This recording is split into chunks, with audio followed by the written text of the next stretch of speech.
ધોરણ 7 ગણિત પ્રકરણ 1 પૂર્ણાંક સંખ્યાઓ. પરિચય. આપણે પૂર્ણ સંખ્યાઓ અને પૂર્ણાંક સંખ્યાઓનો અભ્યાસ કરી ગયા છીએ. ચાલો જરા યાદ કરી લઈએ. ધન સંખ્યાઓ 1, 2, 3, 4, 5 વગેરેને આપણે પ્રાકૃતિક સંખ્યાઓ કહીએ છીએ. પ્રાકૃતિક સંખ્યાઓમાં શૂન્યનો સમાવેશ કરવાથી આપણને પૂર્ણ સંખ્યા મળે છે. ઋણ સંખ્યા જેવી કે -1, -2, -3, -4, -5 વગેરેનો પૂર્ણ સંખ્યામાં સાથે સમાવેશ કરતા જે સંખ્યાઓ મળે છે તેને પૂર્ણાંક સંખ્યાઓ કહે છે. એટલે કે સંખ્યાઓ -3, -2, -1, 0, 1, 2, 3 છે. હવે આપણે પૂર્ણ સંખ્યા અને પૂર્ણાંક સંખ્યાઓ વચ્ચેના તફાવત, તેમના ગુણધર્મો અને ક્રિયાઓ વિશેનો અભ્યાસ કરીશું. પુનરાવર્તન. આપણે પૂર્ણાંક સંખ્યાઓને સંખ્યા રેખા પર દર્શાવતા શીખી ગયા છીએ. આપણે જાણીએ છીએ કે સંખ્યા રેખા પર શૂન્યની જમણી બાજુ ધન સંખ્યાઓ 1, 2, 3, 4, 5 વગેરે અને શૂન્યની ડાબી બાજુ ઋણ સંખ્યાઓ -1, -2, -3, -4 વગેરે અંકિત કરેલી છે. અહીં આકૃતિમાં કેટલીક પૂર્ણાંક સંખ્યાઓ અંકિત કરેલ છે. તમે આ અંકિત કરેલી પૂર્ણાંક સંખ્યાઓનો ચડતો ક્રમ લખી શકો છો. અહીં આ સંખ્યાઓનો ચડતો ક્રમ -5, -1, 3 થશે. -5 એ સૌથી નાની સંખ્યા અને 3 એ સૌથી મોટી સંખ્યા છે.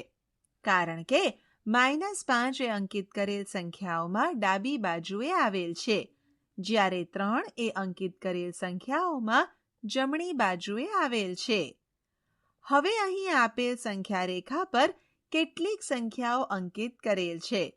આપણે તેને ઉતરતા ક્રમમાં લખવાની છે. અંકિત કરેલ સંખ્યાઓનો ઉતરતો ક્રમ 14, 8, -4, -9, -16 છે. 14 એ સૌથી મોટી સંખ્યા અને -16 એ સૌથી નાની સંખ્યા છે. કારણ કે -16 એ અંકિત કરેલ સંખ્યાઓમાં ડાબી બાજુએ આવેલ છે, જ્યારે 14 એ અંકિત કરેલ સંખ્યાઓમાં જમણી બાજુએ આવેલી છે. ઉદાહરણ. નીચે આપેલ સંખ્યા રેખા પર પૂર્ણાંક સંખ્યાઓ દર્શાવો. -3 અને -2 ને ક્રમશઃ E અને F પર અંકિત કરવામાં આવેલ છે. કઈ પૂર્ણાંક સંખ્યાઓ દ્વારા B, D, H, J, M અને O ને દર્શાવવામાં આવશે? ઉકેલ. અહીં આકૃતિમાં દર્શાવ્યા મુજબ પૂર્ણાંક સંખ્યાઓ દ્વારા B, D, H, J, M અને O ને અનુક્રમે -6, -4, 0, 2, 5 અને 7 વડે દર્શાવવામાં આવે છે.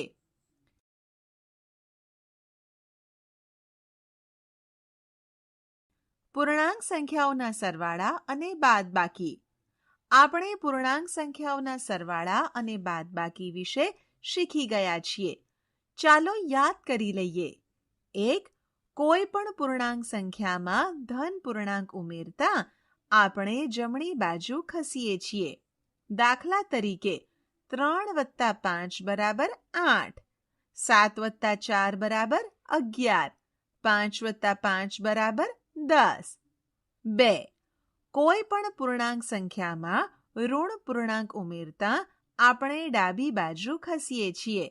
દાખલા તરીકે 3 + -2 = 3 - 2 = 1, -4 + -3 = -7, -4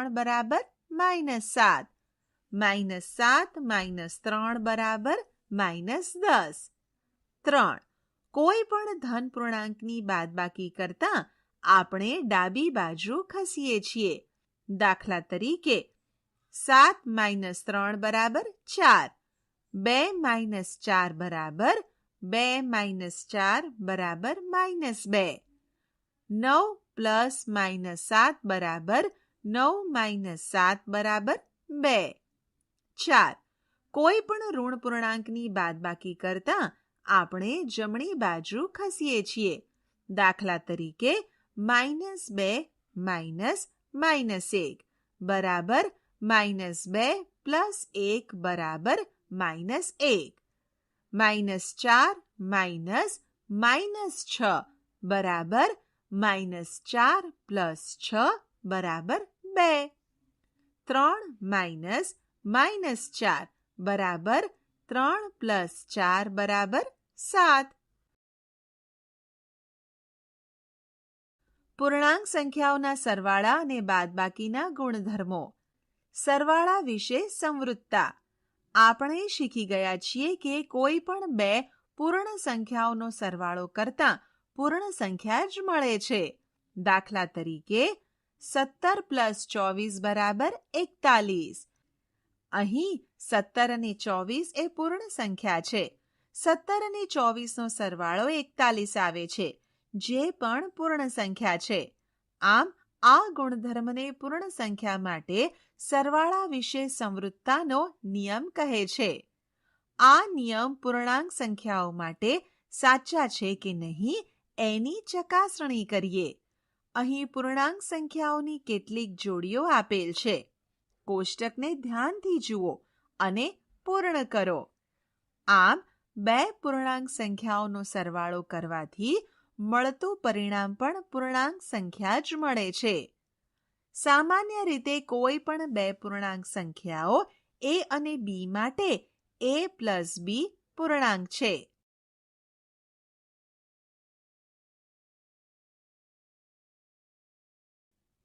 બાદબાકી વિશે સંવૃત્તા.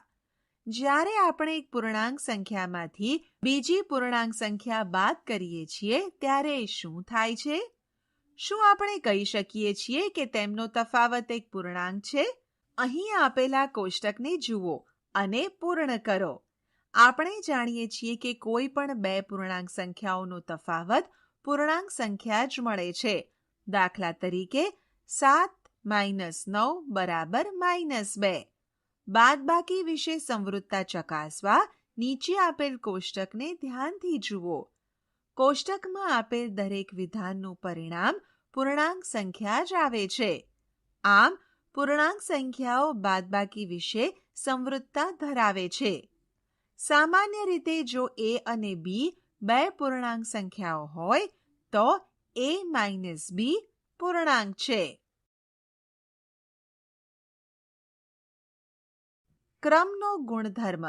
આપણે જાણીએ છીએ કે 3 + 5 બરાબર 5 + 3 બરાબર 8. એટલે કે પૂર્ણાંક સંખ્યાઓનો કોઈ પણ ક્રમમાં સરવાળો કરી શકાય છે. બીજા શબ્દોમાં કહીએ તો પૂર્ણ સંખ્યાઓનો સરવાળો સમક્રમી હોય છે. જેમ કે 5 + -6 બરાબર -1 અને -6 + 5 બરાબર -1. તેથી 5 + -6 બરાબર -6 + 5. આ જ નિયમ આધારે કેટલાક ઉદાહરણો અહીં આપેલ છે. તેને ધ્યાનથી જુઓ. પૂર્ણાંક સંખ્યાઓની અન્ય 5 જોડીઓ માટે આ પ્રયત્ન કરો. શું તમે પૂર્ણાંક સંખ્યાની કોઈ એવી જોડી શોધી શકો જેમાં પૂર્ણાંકનો ક્રમ બદલવાથી તેનો સરવાળો પણ બદલાઈ જાય છે? ચોક્કસપણે શક્ય નથી. સામાન્ય રીતે કોઈ પણ બે પૂર્ણાંક સંખ્યાઓ a અને b માટે આપણે કહી શકીએ કે a + b બરાબર b + a. આપણે જાણીએ છીએ કે પૂર્ણ સંખ્યા માટે બાદબાકી સમક્રમી હોતી નથી. શું પૂર્ણાંક સંખ્યા માટે સમક્રમી છે? ઉદાહરણ દ્વારા તે સમજવાનો પ્રયત્ન કરીએ. 5 અને -3 પૂર્ણાંક સંખ્યા માટે 5 - -3 બરાબર 5 + 3 બરાબર 8 અને -3 -5 બરાબર -3 -5 બરાબર -8. માટે 5 minus -3 is not equal to -3 -5. આપેલ ઉદાહરણો પરથી આપણે કહી શકીએ કે પૂર્ણાંક સંખ્યાઓ માટે બાદબાકી સમક્રમી નથી. જૂથનો ગુણધર્મ. અહીં જૂથનો ગુણધર્મ આપણે ઉદાહરણ દ્વારા સમજીશું. જેમ કે -3, -2 અને -5 પૂર્ણાંક સંખ્યાઓ માટે વિચારીએ. -5 પ્લસ -3 પ્લસ -2 અને -5 પ્લસ -3 પ્લસ -2. અહીં પ્રથમ રકમમાં -3 અને -2નું જૂથ બનેલું છે, જ્યારે બીજીમાં -5 અને -3નું જૂથ બનેલ છે. આમ બંને કિસ્સામાં જવાબ -10 પ્રાપ્ત થાય છે. આવો બીજું ઉદાહરણ જોઈએ. પૂર્ણાંક સંખ્યાઓ -3, 1 અને -7 માટે. -3 પ્લસ બ્રેકેટ 1 પ્લસ -7 બરાબર -3 પ્લસ -6 બરાબર -9 અને બ્રેકેટ -3 પ્લસ 1 બ્રેકેટ બંધ પ્લસ -7 બરાબર -2 પ્લસ -7 બરાબર -9. તેથી -3 પ્લસ બ્રેકેટ 1 પ્લસ -7 બરાબર -3 પ્લસ 1 પ્લસ -7 બરાબર -9. સામાન્ય રીતે આપણે કોઈ પણ પૂર્ણાંક સંખ્યાઓ a, b અને c માટે આપણે કહી શકીએ કે a plus bracket b plus c બરાબર bracket a plus b plus c. સરવાળાનો તટસ્થતાનો ગુણધર્મ. આપણે જાણીએ છીએ કે જ્યારે આપણે પૂર્ણ સંખ્યામાં શૂન્ય ઉમેરીએ તો આપણને પૂર્ણ સંખ્યા જ મળે છે. આમ પૂર્ણ સંખ્યા માટે શૂન્ય તટસ્થ છે. શું શૂન્ય પૂર્ણાંક સંખ્યા માટે પણ તટસ્થ છે? આ સમજવા કેટલાક ઉદાહરણો જોઈએ. -8 પ્લસ 0 બરાબર -8. 0 પ્લસ -37 બરાબર -37. 0 પ્લસ -59 બરાબર -59. ઉદાહરણોના જવાબ પરથી આપણે કહી શકીએ કે પૂર્ણાંક સંખ્યાઓ માટે પણ શૂન્ય તટસ્થ છે. સામાન્ય રીતે કોઈ પણ પૂર્ણાંક a માટે a પ્લસ 0 બરાબર a બરાબર 0 પ્લસ a. પૂર્ણાંક સંખ્યાઓનો ગુણાકાર. આપણે પૂર્ણાંક સંખ્યાઓનો સરવાળો અને બાદબાકી શીખ્યા. હવે આપણે પૂર્ણાંક સંખ્યાઓનો ગુણાકાર કેવી રીતે થાય એ શીખીએ. ધન અને ઋણ પૂર્ણાંકોનો ગુણાકાર. આપણે જાણીએ છીએ કે પૂર્ણ સંખ્યાઓનો ગુણાકાર એ સરવાળાનું પુનરાવર્તન કરે છે. જેમ કે 5 પ્લસ 5 પ્લસ 5 બરાબર 3 ગુણ્યા 5 બરાબર 15. આપણે આપેલ સંખ્યા રેખા પર -5 પ્લસ -5 પ્લસ -5 બરાબર -15 દર્શાવી શકીએ છીએ. આપણે આ રીતે પણ લખી શકીએ છીએ. માટે -5 વત્તા -5 વત્તા -5 બરાબર 3 ગુણ્યા -5 બરાબર -15. હવે આપણે સંખ્યા રેખાની મદદ વગર ધન પૂર્ણાંક અને ઋણ પૂર્ણાંકનો ગુણાકાર કેવી રીતે મેળવાય તે જોઈએ. એટલે કે 3 ગુણ્યા -5 નો ગુણાકાર મેળવવા માટે આપણે 3 ગુણ્યા 5 શોધીએ અને જે જવાબ મળે તેની આગળ માઇનસનું ચિહ્ન મૂકીશું. જેમ કે 5 ગુણ્યા -4 બરાબર માઇનસ બ્રેકેટ 5 ગુણ્યા 4 બરાબર -20 થશે. તે જ પ્રમાણે 4 ગુણ્યા -8 બરાબર -4 ગુણ્યા 8 બરાબર -32 થશે. 3 ગુણ્યા -7 બરાબર માઇનસ બ્રેકેટમાં 3 ગુણ્યા 7 બરાબર -21.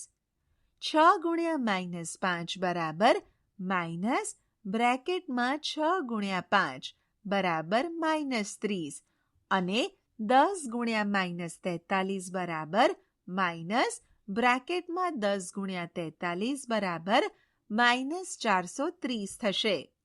આમ આપણે ધન પૂર્ણાંક અને ઋણ પૂર્ણાંકનો ગુણાકાર શોધી પૂર્ણ સંખ્યાનો ગુણાકાર કર્યા પછી જે જવાબ મળે છે તેની આગળ ઋણ માઇનસ ચિહ્ન મૂકવામાં આવે છે, એટલે આપણને ઋણ પૂર્ણાંક મળે છે. સામાન્ય રીતે કોઈ પણ બે ધન પૂર્ણાંકો a અને b માટે કહી શકીએ કે a ગુણ્યા -b બરાબર -b ગુણ્યા a બરાબર માઇનસ ઇન્ટુ બ્રેકેટ a ગુણ્યા b. ઉદાહરણ: ગુણાકાર શોધો. 1 15 ગુણ્યા -16, 2 21 ગુણ્યા -32, 3 -42 ગુણ્યા 12, 4 -55 ગુણ્યા 15, 5 25 ગુણ્યા -21, 6 -23 ગુણ્યા 20. ઉકેલ: 1 15 ગુણ્યા -16 બરાબર -16 ગુણ્યા 15 બરાબર માઇનસ બ્રેકેટમાં 16 ગુણ્યા 15 બરાબર -240.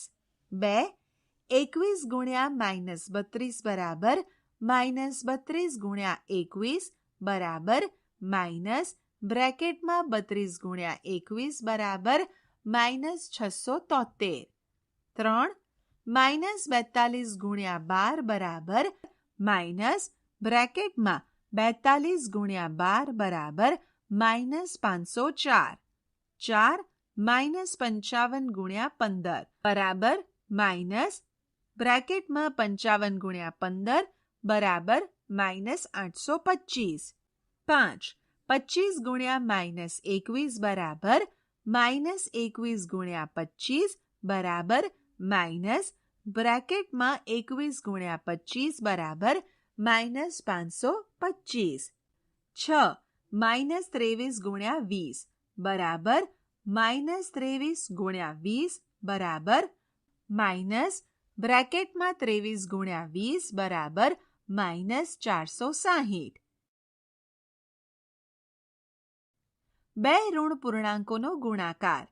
આપણે જાણીએ છીએ કે બે ઋણ પૂર્ણાંકોનો ગુણાકાર કરતા જે જવાબ મળે તેની આગળ ધન ચિહ્ન મૂકવામાં આવે છે.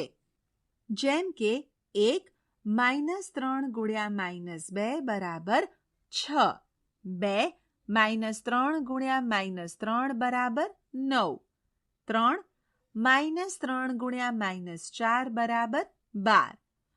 કોઈ પણ બે ધન પૂર્ણાંકો a અને b માટે -a ગુણ્યા -b બરાબર a ગુણ્યા b થશે.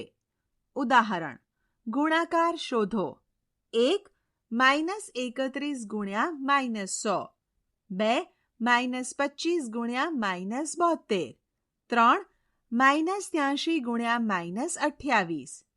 ઉકેલ: 1 -31 ગુણ્યા -100 બરાબર 3100, 2 -25 ગુણ્યા -72 બરાબર 1800, 3 -83 ગુણ્યા -28 બરાબર 2324.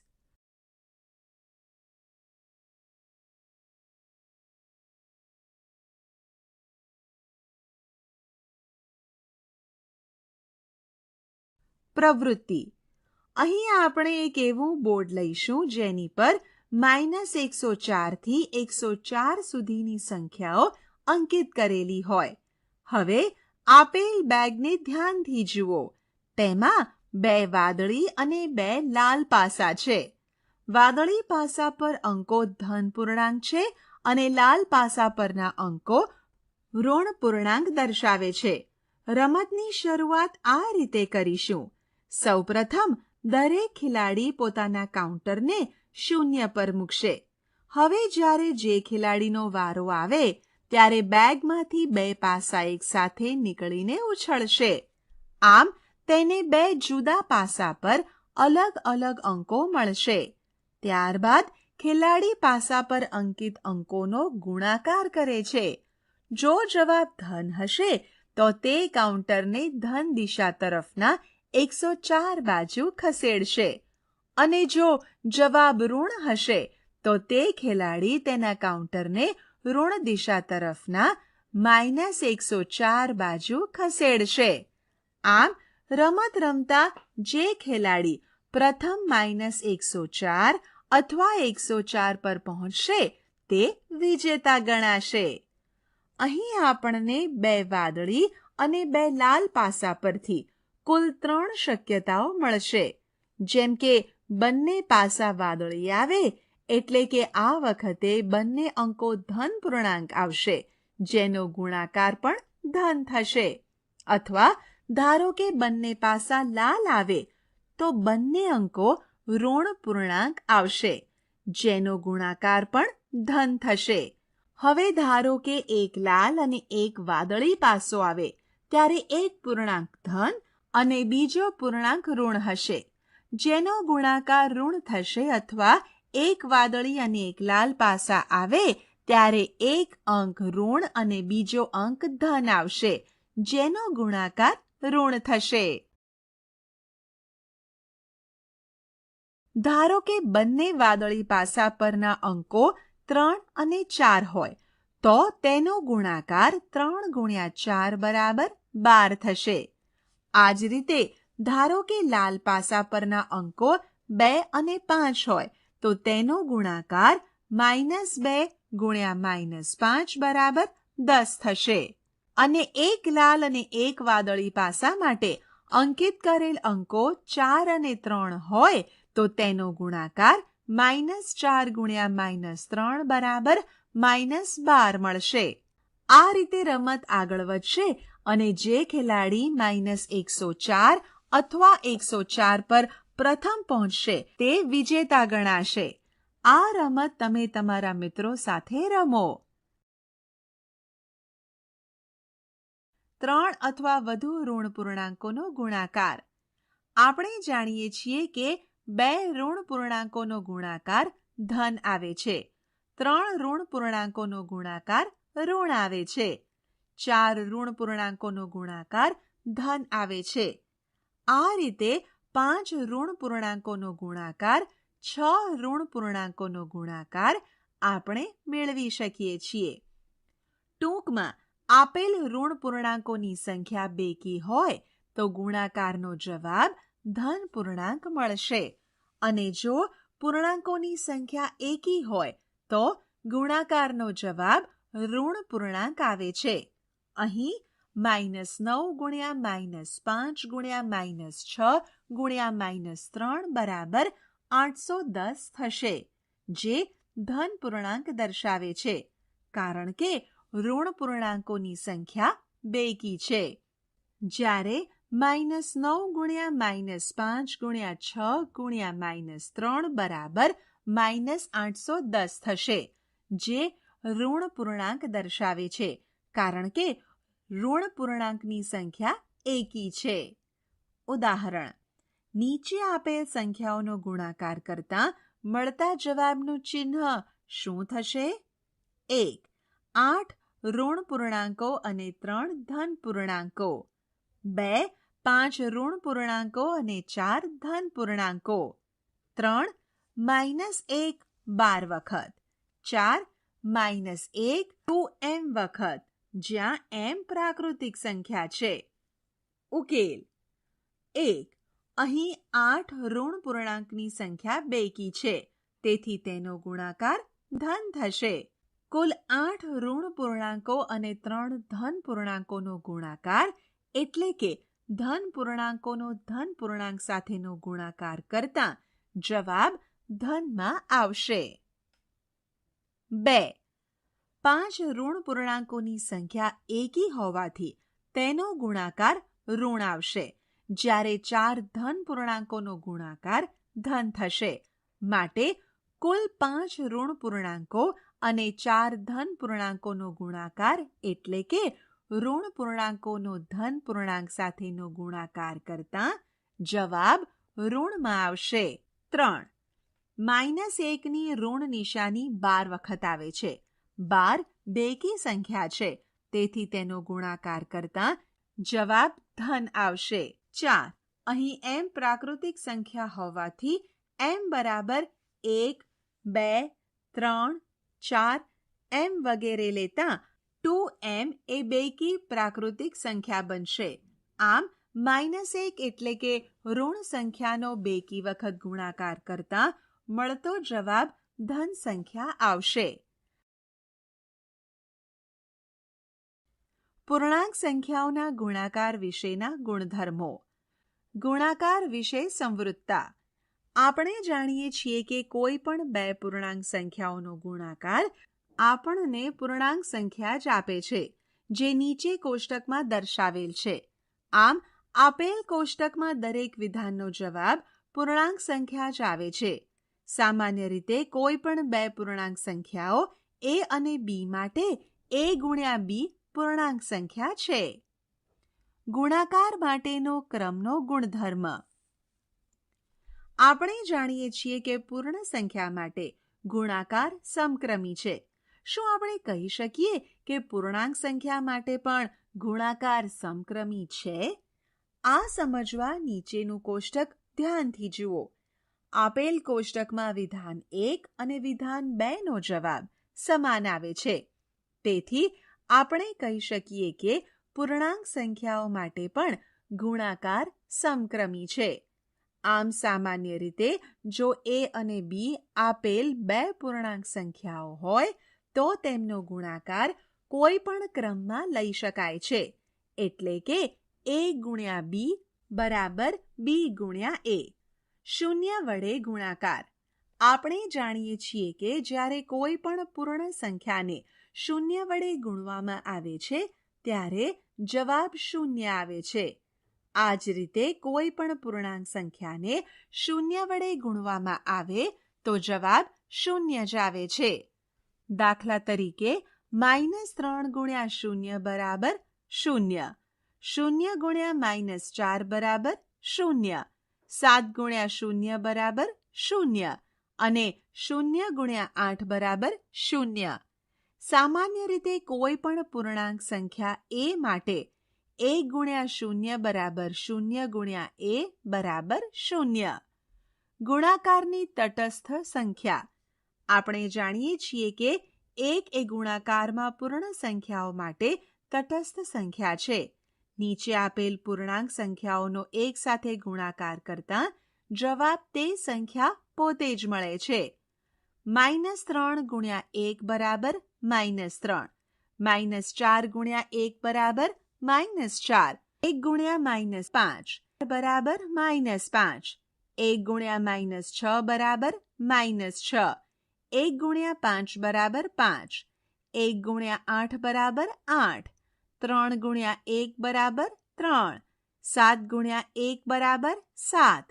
ઉપરોક્ત ગુણાકાર દર્શાવે છે કે કોઈ પણ પૂર્ણાંક સંખ્યાનો એક સાથે ગુણાકાર કરતા પરિણામ તેની તે જ પૂર્ણાંક સંખ્યા મળે. સામાન્ય રીતે કોઈ પણ પૂર્ણાંક સંખ્યા a માટે a ગુણ્યા 1 બરાબર 1 ગુણ્યા a બરાબર a.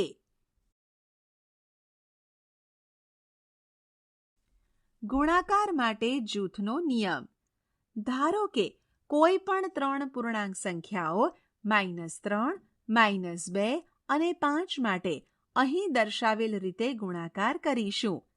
પહેલી રીતમાં -3 ગુણ્યા -2 બંને સાથે છે, જ્યારે બીજી રીતમાં -2 અને 5 બંને સાથે છે. પહેલી રીતમાં -3 અને -2 નો ગુણાકાર કરતા જવાબ 6 મળશે. હવે 6 ને 5 સાથે ગુણતા જવાબ 30 મળશે. આ જ રીતે બીજી રીતમાં -3, -2 અને 5 નો ગુણાકાર કરતા જવાબ -3 ગુણ્યા -10 બરાબર 30 મળે. આમ બંને રીતમાં જવાબ સમાન આવે છે. અને ગુણાકાર માટેનો જૂથનો નિયમ કહે છે આ નિયમના ઉપયોગથી નીચેની ખાલી જગ્યાઓ પૂરો. 1 -6 × 7 × 4 બરાબર ખાલી જગ્યા × 4 બરાબર ખાલી જગ્યા. 2 -6 × 4 × 7 બરાબર ખાલી જગ્યા × 7 બરાબર ખાલી જગ્યા. પહેલી ખાલી જગ્યામાં જવાબ -42 આવશે, જેને 4 વડે ગુણતા જવાબ -168 આવશે. આ જ રીતે બીજી ખાલી જગ્યામાં જવાબ -24 આવશે, જેને 7 વડે ગુણતા જવાબ -168 આવશે. સામાન્ય રીતે કોઈ પણ 3 પૂર્ણાંક a, b અને c માટે a × b × c બરાબર a × b × c થશે. વિભાજનનો ગુણધર્મ. આપણે ગુણાકારનું સરવાળા પર વિભાજન નીચેના ઉદાહરણ દ્વારા સમજીશું. 1 16 × 10 + 2 બરાબર 16 × 10 + 16 × 2. 16 × 10 + 2 બરાબર 16 × 12 બરાબર 192 અને 16 × 10 + 16 × 2 બરાબર 160 + 32 બરાબર 192.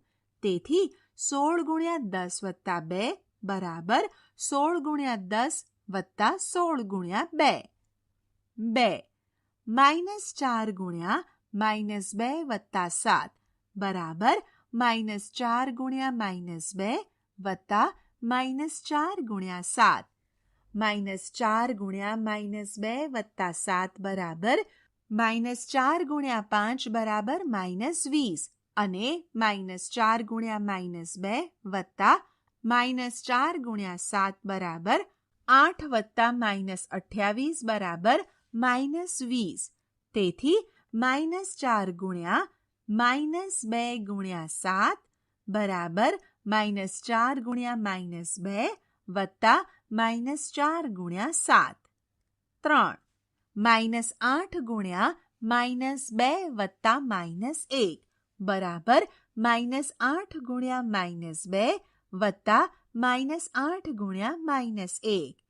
-8 × -2 વત્તા -1 બરાબર -8 × -3 બરાબર 24 અને -8 × -2 વત્તા -8 × -1 બરાબર 16 વત્તા 8 બરાબર 24.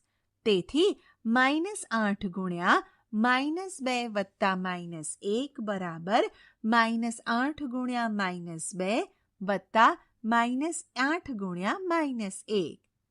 કોઈ પણ ઋણ પૂર્ણાંક સંખ્યા a, b અને c માટે a × b વત્તા c બરાબર a × b વત્તા a × c.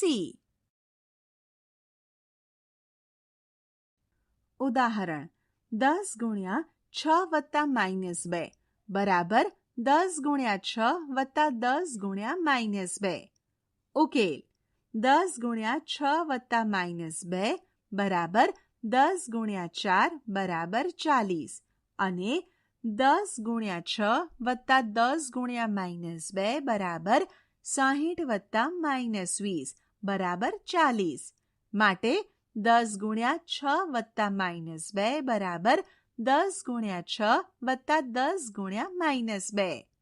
ઉદાહરણ 4 × 3 - 8 બરાબર 4 × 3 - 4 × 8.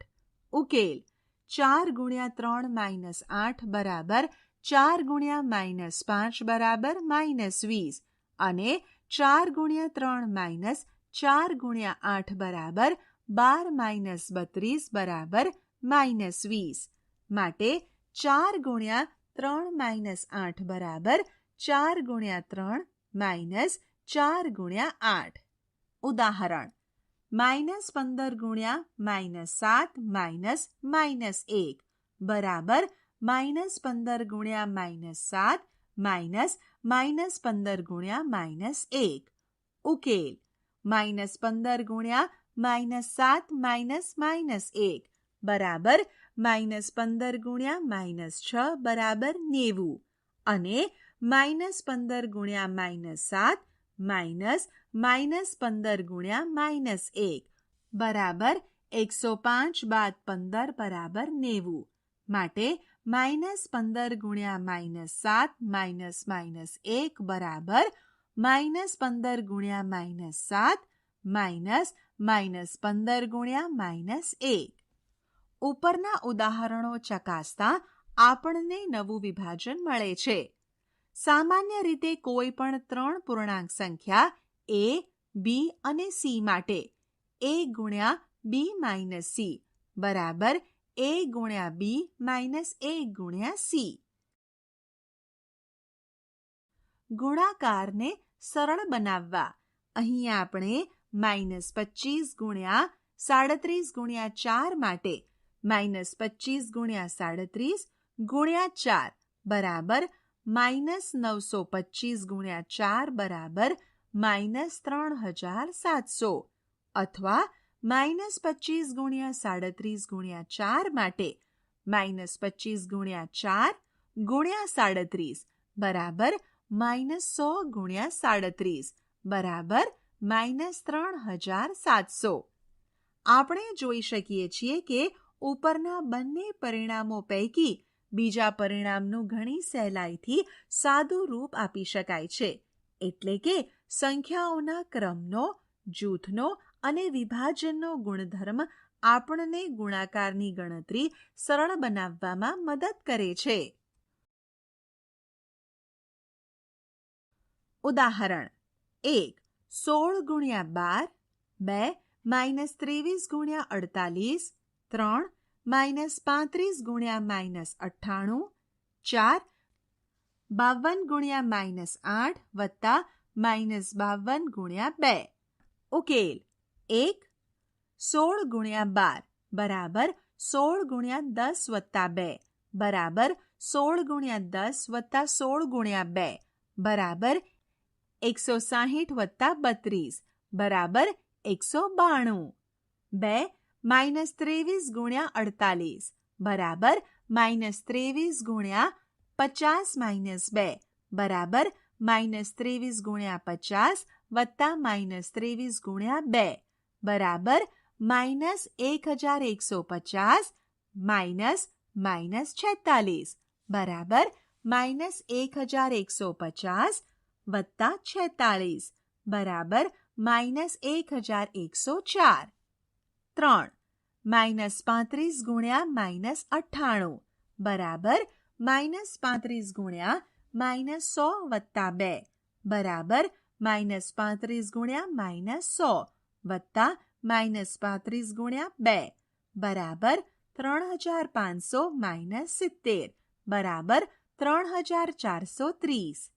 4 52 ગુણ્યા -8 વત્તા -52 ગુણ્યા 2 બરાબર 52 ગુણ્યા -8 વત્તા 52 ગુણ્યા -2 બરાબર 52 ગુણ્યા -8 વત્તા -2 બરાબર 52 ગુણ્યા -10 બરાબર -520. 5 -49 ગુણ્યા 18 6 -25 ગુણ્યા -31 7 70 ગુણ્યા -19 8 70 ગુણ્યા -19 વત્તા -1 ગુણ્યા 70 5 -49 ગુણ્યા 18 બરાબર -50 વત્તા 1 ગુણ્યા 18 બરાબર -50 ગુણ્યા 18 વત્તા 1 ગુણ્યા 18 બરાબર -900 વત્તા 18 બરાબર -882. 6 -25 ગુણ્યા -31 બરાબર -25 ગુણ્યા -30 1 બરાબર -25 ગુણ્યા -30 -25 ગુણ્યા 1 બરાબર 750 વત્તા 25 બરાબર 775. 7 70 ગુણ્યા -19 બરાબર 70 ગુણ્યા -20 વત્તા 1 બરાબર 70 ગુણ્યા -20 વત્તા 70 ગુણ્યા 1 બરાબર -1400 વત્તા 70 બરાબર -1330. 8 70 ગુણ્યા -19 વત્તા -1 ગુણ્યા 70 બરાબર 70 ગુણ્યા -19 વત્તા 70 ગુણ્યા -1 બરાબર 70 ગુણ્યા -19 વત્તા -1 બરાબર 70 ગુણ્યા -20 બરાબર -1400. 9 -18 ગુણ્યા -10 ગુણ્યા 9 10 -20 ગુણ્યા -2 ગુણ્યા -5 ગુણ્યા 7 11 -1 ગુણ્યા -5 ગુણ્યા -4 ગુણ્યા -6 12 -30 ગુણ્યા 13 વત્તા -3 બરાબર -30 ગુણ્યા 13 વત્તા -30 ગુણ્યા -3 9 -18 ગુણ્યા -10 ગુણ્યા 9 બરાબર -18 ગુણ્યા -10 ગુણ્યા 9 બરાબર 180 ગુણ્યા 9 બરાબર 1620. 10 -20 ગુણ્યા -2 ગુણ્યા -5 ગુણ્યા 7 બરાબર -20 ગુણ્યા -2 ગુણ્યા -5 ગુણ્યા 7 બરાબર -20 ગુણ્યા 10 ગુણ્યા 7 બરાબર -200 ગુણ્યા 7 બરાબર -1400. 11 -1 ગુણ્યા -5 ગુણ્યા -4 ગુણ્યા -6 બરાબર -1 ગુણ્યા -6 ગુણ્યા -4 ગુણ્યા -5 બરાબર 6 ગુણ્યા 20 બરાબર 120. 12 -30 ગુણ્યા 13 વત્તા -3 બરાબર -30 ગુણ્યા 13 વત્તા -30 ગુણ્યા -3 બરાબર -30 ગુણ્યા 13 ગુણ્યા -30 ગુણ્યા 13 વત્તા -3 બરાબર -30 ગુણ્યા 10 બરાબર -300 અને -30 ગુણ્યા 13 વત્તા -30 ગુણ્યા -3 બરાબર -390 વત્તા 90 બરાબર -300 માટે -30 ગુણ્યા 13 વત્તા -3 બરાબર -30 ગુણ્યા 13 વત્તા -30 ગુણ્યા -3. ઉદાહરણ: વર્ગ પરીક્ષામાં 15 સવાલ છે. દરેક સાચા જવાબ માટે 4 ગુણ અને દરેક ખોટા માટે -2 ગુણ છે. 1. ગુરપ્રીત બધા સવાલો લખે છે, પરંતુ તેના 9 જવાબો જ સાચા છે. તેના કુલ કેટલા ગુણ હશે? 2. તેના એક મિત્રના ફક્ત 5 જવાબો સાચા છે, તો તેના મિત્રના કેટલા ગુણ હશે? ઉકેલ: 1.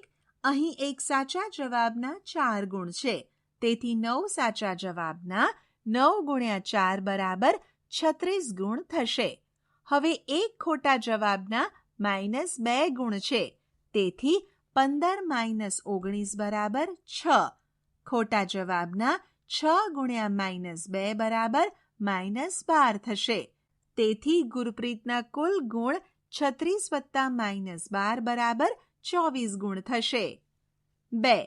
હવે આપણે જાણીએ છીએ કે એક સાચા જવાબના 4 ગુણ છે, માટે 5 સાચા જવાબના 5 ગુણ્યા 4 બરાબર 20 ગુણ થશે. હવે એક ખોટા જવાબના -2 ગુણ છે, તેથી 15 - 5 બરાબર 10 ખોટા જવાબના 10 ગુણ્યા -2 બરાબર -20 ગુણ થશે. તેથી તેના મિત્રના કુલ ગુણ 20 વત્તા -20 બરાબર 0 ગુણ થશે. ઉદાહરણ: ધારો કે આપણે જમીનથી ઉપરના અંતરને ધન પૂર્ણાંક સંખ્યામાં અને જમીનની નીચેના અંતરને ઋણ પૂર્ણાંક સંખ્યામાં લઈએ, તો નીચેના પ્રશ્નોના જવાબ આપો. 1. એક લિફ્ટ એટલે કે એલિવેટર 5 મીટર પ્રતિ મિનિટના દરે ખાણમાં ઉતરે છે, તો 1 કલાક પછી તેની શું સ્થિતિ હશે? 2. જો એ જમીનની 15 મીટર ઉપરથી ઉતરતી હોય તો 45 મિનિટ પછી તેની સ્થિતિ શું હશે? ઉકેલ: 1. જે રીતે લિફ્ટ એટલે કે એલિવેટર નીચે ઉતરતી જાય છે તો તેના દ્વારા કપાતું અંતર ઋણ પૂર્ણાંક સંખ્યા વડે દર્શાવાય છે. એલિવેટરની 1 મિનિટમાં બદલાતી સ્થિતિ બરાબર -5 મીટર છે.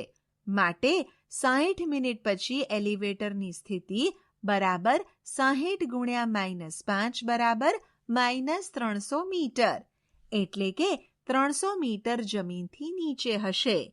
2. અહીં 45 મિનિટ પછી એલિવેટરની બદલાતી સ્થિતિ બરાબર -5 ગુણ્યા 45 બરાબર -225 મીટર થશે. માટે 225 મીટર જમીનની નીચે હશે. તેથી એલિવેટરની સ્થિતિ બરાબર -225 વત્તા 15 બરાબર -210, એટલે કે 210 મીટર જમીનથી નીચે હશે. પૂર્ણાંકોનો ભાગાકાર. આપણે જાણીએ છીએ કે ભાગાકાર એ ગુણાકારનું ઉલટું એટલે કે વ્યસ્ત કાર્ય છે, જે આપણે નીચેના ઉદાહરણ દ્વારા સમજીશું. 3 ગુણ્યા 5 બરાબર 15, તેથી 15 ભાગ્યા 5 બરાબર 3 અને 15 ભાગ્યા 3 બરાબર 5 થશે. તે જ રીતે 4 ગુણ્યા 3 બરાબર 12, તેથી 12 ભાગ્યા 3 બરાબર 4 અને 12 ભાગ્યા 4 બરાબર 3 થશે. આના ઉપરથી કહી શકાય કે ગુણાકારના દરેક વિધાન માટે આપણે ભાગાકારના 2 વિધાનો બનાવી શકીએ. આપેલ કોષ્ટકમાં આવા જ કેટલાક ઉદાહરણો આપેલ છે, તે ધ્યાનથી જુઓ. સામાન્ય રીતે કોઈ પણ 2 ધન પૂર્ણાંક a અને b માટે a ભાગ્યા -b બરાબર -a ભાગ્યા b, જ્યાં b is not equal to 0 થશે. 1 125 ભાગ્યા -25 બરાબર -5, 2 80 ભાગ્યા -5 બરાબર -16, 3 64 ભાગ્યા -16 બરાબર -4. ઉપરનું કોષ્ટક જોતા આપણને માલુમ થાય છે કે જ્યારે આપણે ધન પૂર્ણાંક સંખ્યાનો ઋણ પૂર્ણાંક સંખ્યા વડે ભાગાકાર કરીએ છીએ ત્યારે પહેલા આપણે તેમને પૂર્ણ સંખ્યા વડે ભાગીએ છીએ અને પછી જવાબમાં ઋણ ચિહ્ન મૂકીએ છીએ. તેથી આપણને ઋણ પૂર્ણાંક સંખ્યા મળે છે. સામાન્ય રીતે કોઈ પણ 2 પૂર્ણાંક સંખ્યાઓ a અને b માટે -a ભાગ્યા -b બરાબર a ભાગ્યા b, જ્યાં b is not equal to 0. દાખલા તરીકે a -12 ભાગ્યા -6 બરાબર 2, b -20 ભાગ્યા -5 બરાબર 4, c -32 ભાગ્યા -8 બરાબર 4, d -45 ભાગ્યા -9 બરાબર 5, e -36 ભાગ્યા -4 બરાબર 9, f -201 ભાગ્યા -3 બરાબર 67, g -325 ભાગ્યા -13 બરાબર 25. ઉપરનું કોષ્ટક જોતા આપણને માલુમ થાય છે કે જ્યારે આપણે ઋણ પૂર્ણાંક સંખ્યા વડે ભાગીએ છીએ ત્યારે આપણે પહેલા તેમને ભાગીએ છીએ અને ત્યાર પછી જવાબમાં ધન ચિહ્ન મૂકીએ છીએ. આ રીતે આપણે ધન પૂર્ણાંક સંખ્યા મેળવીએ છીએ. પૂર્ણાંકના ભાગાકારના ગુણધર્મો. આપણે જાણીએ છીએ કે પૂર્ણાંકના ભાગાકાર સંવૃત નથી, જેમ કે -4 ભાગ્યા -2 બરાબર -4/-8 બરાબર 1/2 થશે, જે પૂર્ણાંક સંખ્યા નથી. હવે આપણે જાણીએ છીએ કે ભાગાકાર માટે પૂર્ણાંક સંખ્યા સમક્રમી નથી, જેમ કે -8 ભાગ્યા -4 is not equal to -4 ભાગ્યા -8, -9 ભાગ્યા 3 is not equal to 3 ભાગ્યા -9, અને -30 ભાગ્યા -6 is not equal to -6/-30. વળી આપણે જાણીએ છીએ કે પૂર્ણાંક સંખ્યાનો શૂન્ય વડે ભાગાકાર કરવો અર્થહીન છે અને શૂન્યને શૂન્ય સિવાયની કોઈ પણ પૂર્ણાંક સંખ્યા વડે ભાગાકાર કરતાં પણ શૂન્ય જ મળે છે, કારણ કે કોઈ પણ પૂર્ણાંક સંખ્યા એ માટે a/0 એ વ્યાખ્યાયિત નથી, પરંતુ 0/a બરાબર 0, જ્યાં a બરાબર 0 થશે. હવે કોઈ પણ પૂર્ણાંક સંખ્યાને 1 વડે ભાગીએ છીએ ત્યારે તેનો જવાબ તે જ પૂર્ણાંક સંખ્યા મળે છે. જેમ કે -8/1 બરાબર -8, -11/1 બરાબર -11, -13/1 બરાબર -13, -25/1 બરાબર -25, -37/1 બરાબર -37 અને -48/1 બરાબર -48. આમ પૂર્ણાંક સંખ્યા a ને 1 વડે ભાગતા પૂર્ણાંક સંખ્યા a પોતે જ મળે છે, એટલે કે a/1 બરાબર a. કોઈ પણ પૂર્ણાંક સંખ્યાને -1 વડે ભાગીએ તો એની એ જ પૂર્ણાંક સંખ્યા મળતી નથી. દાખલા તરીકે -8/-1 બરાબર 8, -11/-1 બરાબર 11, -17/-1 બરાબર 17 અને 13/-1 બરાબર -13.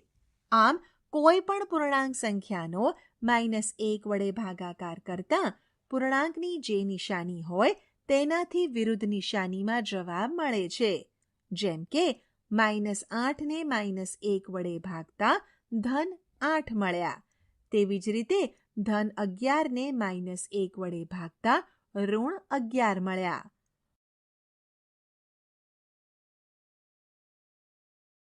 ઉદાહરણ: એક પરીક્ષામાં બધા સાચા જવાબો માટે 5 ગુણો અને બધા ખોટા જવાબો માટે -2 ગુણ આપવામાં આવે છે. 1. રાધિકાએ બધા પ્રશ્નોના જવાબ લખ્યા અને 30 ગુણ મેળવ્યા, કેમ કે તેણીના 10 જવાબો સાચા હતા. 2.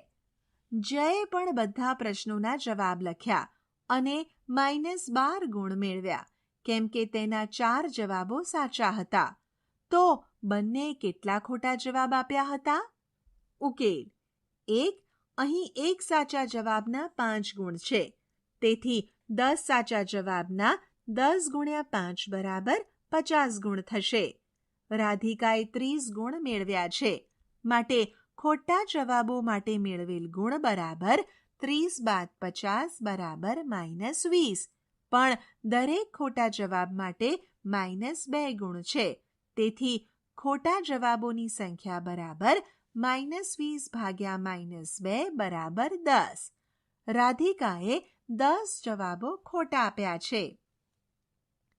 2. હવે 4 સાચા જવાબો માટે 5 ગુણ્યા 4 બરાબર 20 ગુણ થશે, પણ જયના કુલ ગુણ -12 છે, માટે ખોટા જવાબો માટે તેણે મેળવેલ ગુણ બરાબર -12 - 20 બરાબર -32. તેથી ખોટા જવાબોની સંખ્યા બરાબર -32/-2 બરાબર 16, માટે જયે 16 જવાબો ખોટા આપ્યા છે. ઉદાહરણ: એક દુકાનદારને એક પેન વેચવાથી 1 રૂપિયાનો નફો થાય છે, જ્યારે તેના પેન્સિલના જૂના જથ્થામાંથી પેન્સિલ વેચતા તેને 40 પૈસા પ્રતિ પેન્સિલની ખોટ જાય છે. 1. કોઈ એક મહિનામાં તેને ₹5ની ખોટ જાય છે. તે મહિના દરમિયાન તે 45 પેન વેચે છે. તેણે તે મહિના દરમિયાન કેટલી પેન્સિલ વેચી હશે? 2. તો પછીના મહિનામાં તેને નફો પણ નથી થતો કે ખોટ પણ નથી જતી. જો તે 70 પેન વેચે છે તો તેણે કેટલી પેન્સિલ વેચી હશે? ઉકેલ: 1. અહીં એક પેન વેચવાથી 1 રૂપિયાનો નફો થાય છે, એટલે કે 40 પેન વેચવાથી નફો 45 રૂપિયા થશે, જેને આપણે +45 વડે દર્શાવી શકીએ. હવે કુલ આપેલી ખોટ 5 રૂપિયા છે, જેને આપણે -5 વડે દર્શાવીશું. હવે મળેલ નફો વત્તા થયેલ ખોટ બરાબર કુલ ખોટ. થયેલ ખોટ બરાબર કુલ ખોટ માઇનસ કુલ નફો બરાબર -5 - 45 બરાબર -50. રૂપિયાને પૈસામાં ફેરવતા બરાબર -5000 પૈસા. હવે એક પેન્સિલ વેચવાથી થતી ખોટ 40 પૈસા છે, જેને આપણે -40 વડે દર્શાવીશું. તેથી વેચાયેલી પેન્સિલની સંખ્યા બરાબર -50 ભાગ્યા -40 બરાબર 125. દુકાનદારે તે મહિના દરમિયાન 125 પેન્સિલ વેચી હશે. 2. તે પછીના મહિનામાં તેને નફો પણ નથી થતો કે ખોટ પણ નથી જતી. માટે નફો વત્તા ખોટ બરાબર 0. મળેલ નફો બરાબર થયેલ ખોટ. માટે 70 પેન વેચવાથી નફો થતો બરાબર 70 રૂપિયા. તેથી પેન્સિલ વેચવાથી થયેલ ખોટ બરાબર 70 રૂપિયા. આપણે -70 રૂપિયા અથવા -7000 પૈસા વડે દર્શાવીશું. માટે કુલ વેચાયેલ પેન્સિલની સંખ્યા બરાબર -7000 ભાગ્યા -40 બરાબર 175 પેન્સિલ. દુકાનદારે તે મહિના દરમિયાન 175 પેન્સિલ વેચી હશે.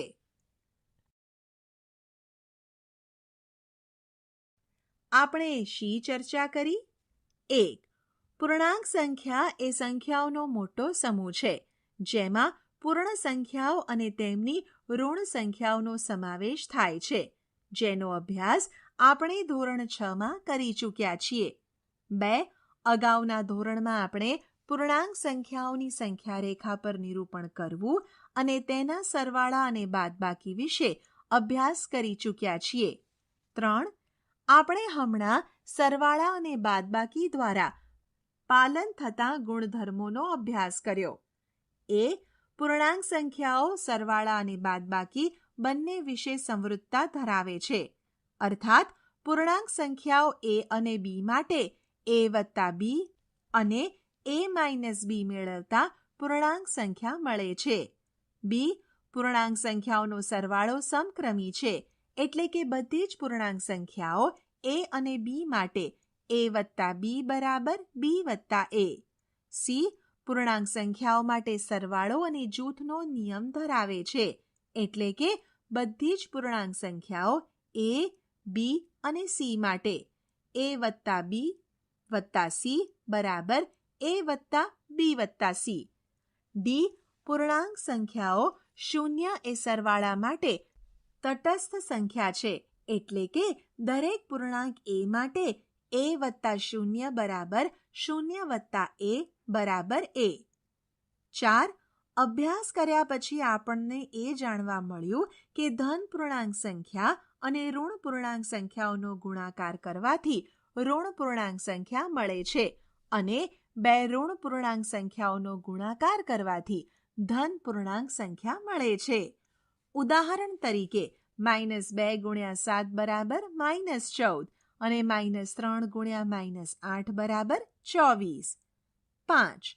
ઋણ પૂર્ણાંક સંખ્યાનો બેકી સંખ્યામાં ગુણાકાર કરતા જવાબ ધન પૂર્ણાંક મળે છે, જ્યારે ઋણ સંખ્યાઓનો એકી સંખ્યામાં ગુણાકાર કરતા જવાબ ઋણ પૂર્ણાંક સંખ્યા મળે છે. 6. પૂર્ણાંક સંખ્યાઓના ગુણાકાર વિશેના કેટલાક ગુણધર્મો. એ પૂર્ણાંક સંખ્યાઓ ગુણાકાર વિશે સમૃદ્ધતા ધરાવે છે, અર્થાત કોઈ પણ બે પૂર્ણાંક સંખ્યા a અને b માટે a ગુણ્યા b પૂર્ણાંક સંખ્યા છે. b પૂર્ણાંક સંખ્યાઓનો ગુણાકાર સમક્રમી છે, અર્થાત કોઈ પણ પૂર્ણાંક સંખ્યાઓ માટે a ગુણ્યા b બરાબર b ગુણ્યા a. c પૂર્ણાંક સંખ્યાઓ માટે ગુણાકાર જૂથનો નિયમ ધરાવે છે, એટલે કે કોઈ પણ ત્રણ પૂર્ણાંક સંખ્યાઓ a, b અને c માટે a ગુણ્યા b ગુણ્યા c બરાબર a ગુણ્યા b ગુણ્યા c.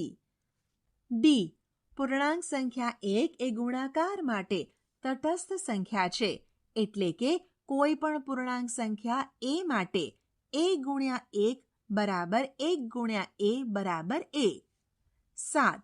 સરવાળાને ગુણાકાર હેઠળ પૂર્ણાંક સંખ્યાઓ વિભાજનનો ગુણધર્મ ધરાવે છે. અર્થાત કોઈ પણ 3 પૂર્ણાંક સંખ્યાઓ a, b અને c માટે a ગુણ્યા b વત્તા c બરાબર a ગુણ્યા b વત્તા a ગુણ્યા c. 8. સરવાળા અને ગુણાકારમાં ક્રમનો ગુણધર્મ, જૂથનો ગુણધર્મ અને વિભાજનનો ગુણધર્મ આપણી ગણતરી સરળ બનાવવામાં મદદ કરે છે. આપણે એ પણ શીખી ગયા છીએ કે પૂર્ણાંક સંખ્યાનો કઈ રીતે ભાગાકાર થાય. આપણે જોયું કે જ્યારે ધન પૂર્ણાંક સંખ્યાનો અન્ય ઋણ પૂર્ણાંક સંખ્યા વડે ભાગાકાર કરવામાં આવે અને ઋણ પૂર્ણાંકનો ધન પૂર્ણાંક વડે ભાગાકાર કરવામાં આવે ત્યારે ઋણ સંખ્યા પ્રાપ્ત થાય છે. ઋણ પૂર્ણાંક સંખ્યાનો અન્ય ઋણ પૂર્ણાંક સંખ્યા વડે ભાગાકાર કરવામાં આવે છે ત્યારે ધન પૂર્ણાંક સંખ્યા પ્રાપ્ત થાય છે. 10. કોઈ પણ પૂર્ણાંક સંખ્યા a માટે a ભાગ્યા 0 એ વ્યાખ્યાયિત નથી. a ભાગ્યા 1 બરાબર a થશે.